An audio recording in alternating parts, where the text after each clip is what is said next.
A very good morning to one and all. Today we are going to discuss another topic, that is otitis media. Otitis media, last class also I have given a little explanation for otitis media. It is an inflammation of the middle ear. Let us see the more about the topic. First of all, I am going to introduce the topic. An ear infection, sometimes called acute otitis media, is an infection of the middle ear, the air filled space between the eardrum that contains the tiny vibrating bones of the ear. Children are more likely than adults to get ear infection. So it's a brief description about otitis media and the middle ear. So ear infection we can call thus otitis media. Okay, and it is an infection of the middle ear. Otitis media is an infection of the middle ear, and they are mentioning about what you mean by middle ear. It is a air-filled space behind the eardrum that contains the tiny vibrating bones of the ear. So normally it is a air contained cavity or a space, okay, where the ossicles or vibrating bones are or ear bones are present. Sometimes this air filled cavity is replaced with pus or some other fluids. That condition we can call as otitis media, and children are more likely to affect than adult, but in adult also it can occur. Let us see the definition. It is an inflammation of middle ear characterized by the accumulation of infected fluid in the middle ear, bulging of the eardrum, and pain in the ear. So this is all about definition of otitis media. It is an inflammation of the middle ear. First of all, it is an inflammation of the middle ear, and it is characterized by accumulation of infected fluid in the middle ear. So how it is occurring? Due to the accumulation of infected fluid in the middle ear due to the etiological factors. Some fluid will be infected fluid will be accumulated in the middle ear that lead to bulging of the eardrum will get bulge and pain will be there, otalgia. Let us see the anatomical picture of this middle ear or otitis media. You can see that the middle ear, it is a part between the external and internal ear where the ossicles are present, and eustachian tube is also there. So due to the obstruction or narrowing of the ET2 eustachian tube, what is happening? The fluid will be remain back in the middle ear, and that can lead to inflammation and accumulation of fluid in the middle ear. Let us see the incidence most common in children under 15 years of age. So, main incidence of this otitis media is, or the vulnerable group is children's. In children's also less than 15 years of age. Then we can see some of the risk factors of otitis media, including exposure to cigarette smoke, overcrowding, bottle feeding, cleft palate, Down syndrome, allergy, and immune dysfunction. So some of the risk factors are exposure to cigarette smoke. So cigarette during cigarette smoking or when you are exposing to passive smoking, there's a chance of entering of foreign materials into the ear, and that can lead to infection. Then overcrowding, what is happening in overcrowding? There's a chance of spreading of infections.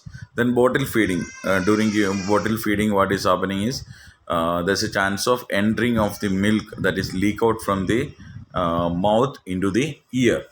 Then down syndrome is a chromosomal abnormality. There also there's a chance of otitis media. And allergy and immune dysfunction, some of the allergy or immune dysfunction can lead to otitis media. Let us see the primary cause or etiological factors. Bacteria including Streptococcus pneumoniae, Haemophilus influenza. These are the two bacteria which can lead to otitis media. Other than this etiology, upper respiratory infections are there. It including sinusitis, tonsillitis, pharyngitis, laryngitis.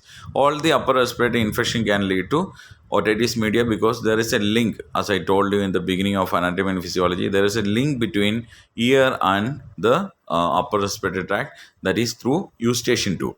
So the draining of fluid is from the ear is drain out into this the oral part or into the mouth through the eustachian tube. It is draining into nasopharyngeal region. So if there is any upper respiratory infection, that can easily spread to the ear through the eustachian tube. Then some other etiology also is there, like a trauma, any ear trauma, either it is explosive or if it is a, it's a surgical trauma, Or another thing is swimming in contaminated water when the contaminated water is entering into the ear. Then another thing is imperforated or a tympanic membrane perforation. Yesterday we discussed about tympanic membrane perforation that can lead to otitis media. So these are the possible causes. Let us see the pathophysiology. Due to the etiological factors, as we discussed above, exudates and edema in the middle ear. So we have seen that in the definition itself, there is an accumulation of pus or infected fluid that is called exudate. And because of that one, what is happening? Edema will be there. So decreased retraction of tympanic membrane. So because of the pressure inside the middle ear, tympanic membrane can't able to retract. So serous exudates in the middle ear that can lead to pus formation, leads to tympanic membrane rupture. So because of the pressure inside the middle ear, there's a chance of rupturing or perforation in the tympanic membrane that can lead to otitis media. So this is all about pathophysiology. Let us see the classification. It is mainly classified into two: acute otitis media and chronic otitis media. And some other classification is suppurative otitis media and non-suppurative otitis media. We'll discuss one by one. First, we will discuss about acute otitis media. Mainly, it is classified into acute and chronic. So, we will discuss about acute otitis media. It is an acute infection of the middle ear, usually lasts less than 6 weeks. Acute means it is very short time. It is there for a short time. So, sudden and onset of an infection that we can call it as acute. So, acute infection of the middle ear usually lasting less than 6 weeks. That is called acute otitis media. The signs and symptoms including earache, fever, otorrhea. Otorrhea means ear discharge. Then rhinitis, inflammation of the nasal tract. Then hearing loss and irritability. So these are the signs and symptoms we can see in acute otitis media. Let us see the what are the diagnosis for otitis media. History collection, proper history collection we have to take. In the risk factor and causes, we have seen so many kind of factors. So we have to ask them whether any hereditary problem, any congenital anomaly, any trauma, or any recent infections, or any kind of exposure to chemicals, any allergies, any immune deficiency disorder, like that collection history we have to collect. Then physical examination, we have to do complete ear examination with the help of oral speculum or with the help of torch. Then otoscopic examination, it will helps to examine the inner part of the ear. Then culture and sensitivity, if there is a pus or a discharge is there, definitely we have to go for culture and sensitivity so we can identify the causative organism. Then audiometry and tympanometry helps to identify or evaluate the hearing ability. Then CT scan and MRA. So CT scan and MRA, this will helps to understand or study about the extension of the disease or the spread of the disease, whether it is spread into the internal ear or if it is spread into the or it is involved in any of the nerves or any other part of the brain. Okay, so this we can evaluate through CT scan and MRA. Let us see the management. Medical management, including antibiotic administration of antibiotics, then administration of analgesic helps to relieve from pain, and antihistamines. If there is any allergic reaction or irritability, that we can treat with antihistamines. You have to write the example for each one. Then for otitis media, surgical management is myringotomy or tympanotomy. So myringotomy and tympanotomy, that is an incision of the tympanic membrane. Okay, otomy means there is an opening. Okay, we are making an opening. It will helps to drain out the fluid, accumulated fluid inside the ear, so the person will relieve from the symptoms. So this is the management of otitis, acute otitis media. Let us see the complications. It including acute otitis media, if it is not treated, can lead to chronic otitis media, hearing loss, and perforation. So these are the possible complication of acute otitis media. Okay. Then let us see the chronic otitis media. It is an inflammation of the middle ear that lasts for more than 6 weeks. So if less than 6 weeks, that we can call it as acute otitis media, and if it is last more than 6 weeks or more than 6 weeks, that we can call it as chronic otitis media. It is as long-standing infection of the middle ear characterized by ear discharge and permanent perforation. So another definition is it is a long-standing infection. Okay, long-standing means more than 6 weeks of time, and it is characterized by ear discharge will be there and permanent perforation or the opening which is occurring on the tympanic membrane will be permanent. Then the causes are inappropriate treatment of acute otitis media that already I discussed in the definition. If you are not treating in the otitis media, can lead to chronic. Then URTI means upper respiratory tract infections. Okay, URTI is upper respiratory tract infection. Then allergic rhinitis, eustachian tube deformity.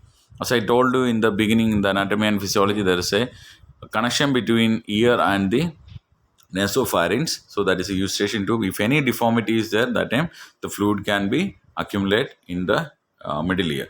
Then septal deviation, cleft palate or sinusitis. If any septal deviation, okay, a septal deviation is mainly occurring on the nasal septum. If any deviated nasal septum is there or any structural changes in the nasal septum or the bridge of the nose can lead to otitis media. Then cleft palate, so it's a congenital abnormality. Then sinusitis. Let us see what do you mean by suppurative. We have seen that suppurative and non-suppurative. Let us discuss suppurative. Suppurative means perforation will be there. Attico-antral chronic otitis media. It is inflammation involves bone, that is mastoid, tympanic ring and ossicles. Okay. So suppurative means due to perforation. So here the inflammation is involving into the bones. Okay, mainly through mastoid, tympanic ring and ossicles. These three bones will be affecting, that we can call as attico-antral chronic otitis media.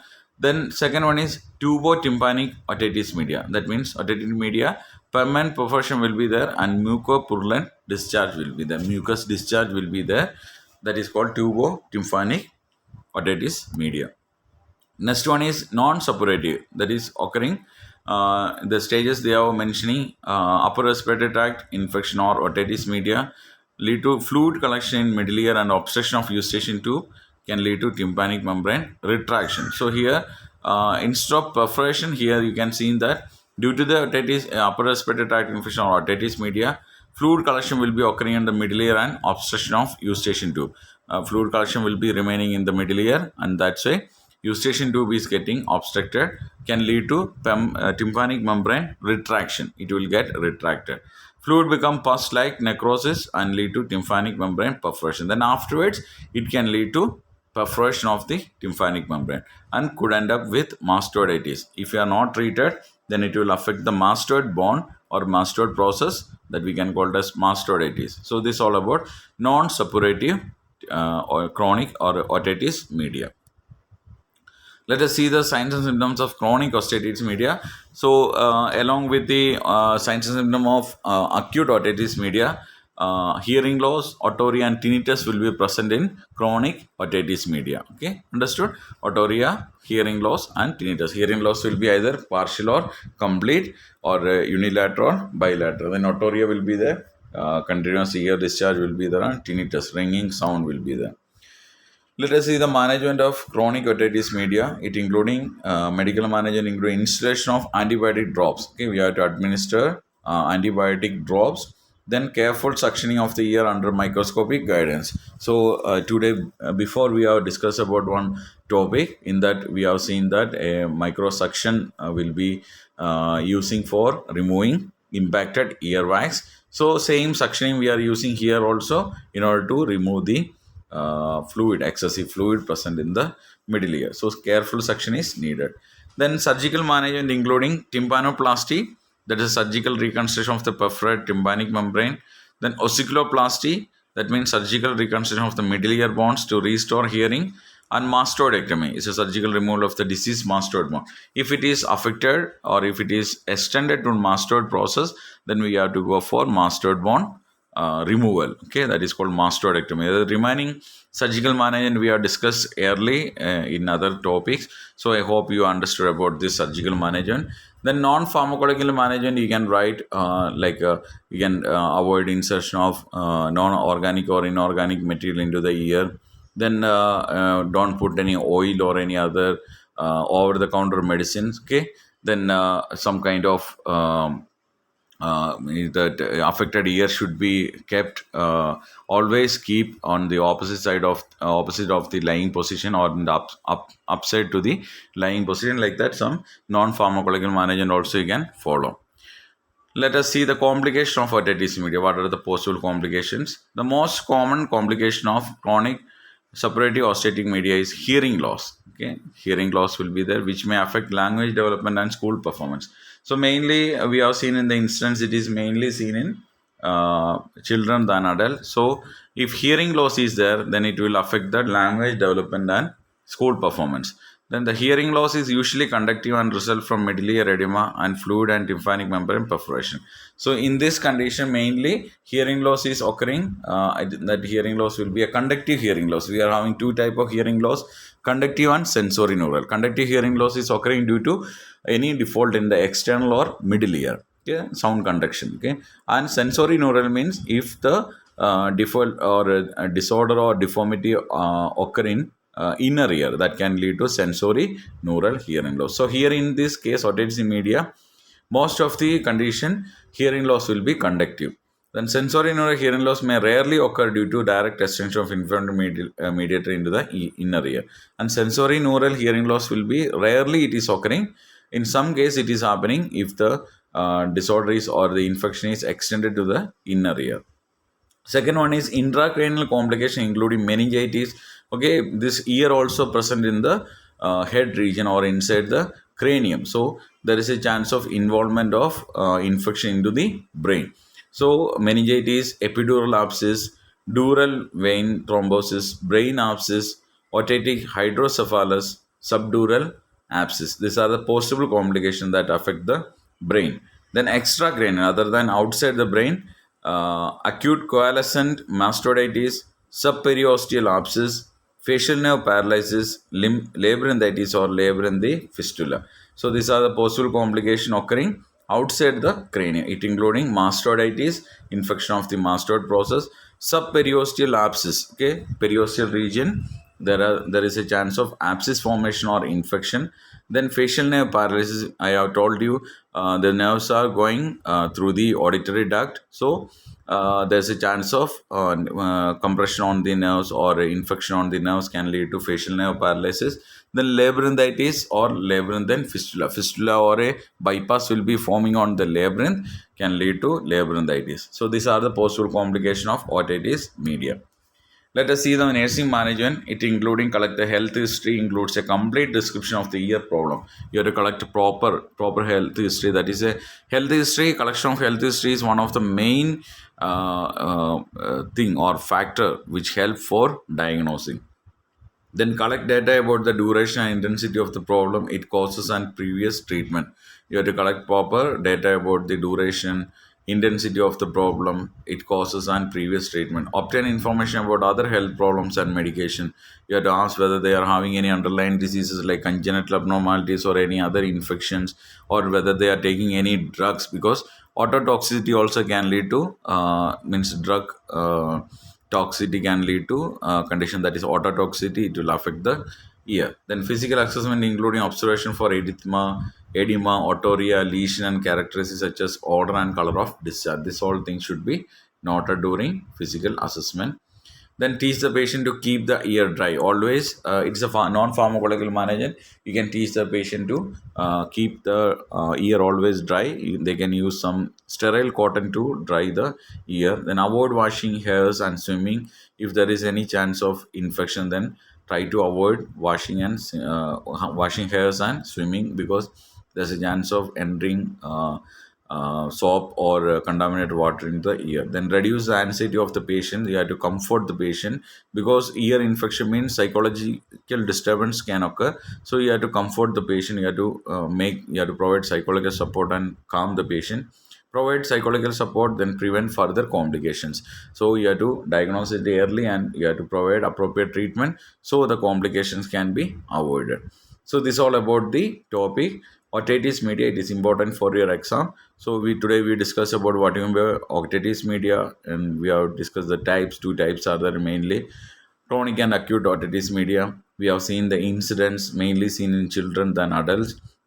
Pathophysiology, we have seen due to the fluid accumulation, there is a chance of increased pressure in the middle ear and lead to tympanic membrane perforation. Then signs and symptoms we have seen mainly ear discharge, tinnitus, and earache will be there. Then diagnosis, we have seen what are the diagnostic measures. Then medical management, we have seen for otitis media, acute otitis media and chronic otitis media. And what are the surgical management, okay, for otitis media, what are the complications, possible complications. And we have seen what are the nursing management for otitis media. And I am giving an assignment for you. You have to write down what are the examples for the medications, and also non-pharmacological management, what are the management we can give, and along with that one, health education for preventing ear infection. This is all about today's topic. I hope all of you understand about the topic.